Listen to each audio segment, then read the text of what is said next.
Christine was 17 years old, living in Texas, but life at school was brutal for her. She suffered from alopecia, a condition that caused her to lose her hair. By high school, she was mostly bald. She tried to hide it with wigs, but the other students were cruel.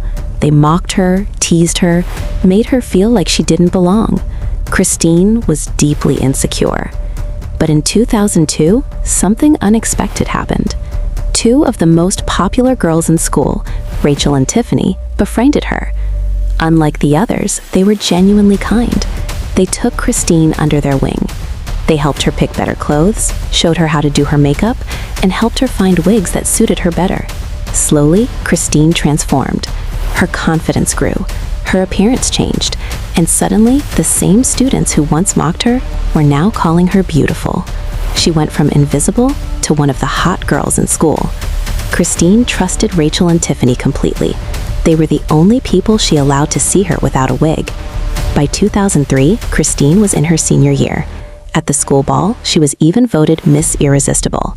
It seemed like her life had finally turned around. But then she met someone who would change everything, a 21-year-old named Snyder. Snyder had a criminal record, a reputation for drugs, and the classic bad boy image, and Christine fell hard for him. Their relationship quickly became toxic. They fought constantly. Christine was jealous and insecure, while Snyder was aggressive and controlling. Sometimes their arguments got so intense that Christine would stand outside his house screaming threats, even sleeping on his front lawn when he wouldn't let her inside.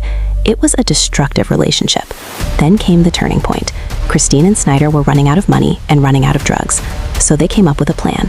They believed Christine's old friends, Rachel and Tiffany, might have both. So one night they went to Tiffany's house. Inside were Rachel, Tiffany, and two other guys. They thought Christine and Snyder had come to hang out, but suddenly, Snyder pulled out a gun. Everyone froze. People begged for their lives, telling him to take whatever he wanted. Then Christine pulled out a gun too, and pointed it at her own friends. Moments later, Snyder opened fire. One shot, then another. Both of the men collapsed. Then Christine turned her gun on Rachel and Tiffany, her best friends. She shot them both. After grabbing a bag of drugs from the house, Christine and Snyder calmly walked out. But before leaving, Christine went back inside. She wanted to make sure no one was alive to identify them. Rachel was still barely breathing. Christine beat her with the gun until she died. Then she left.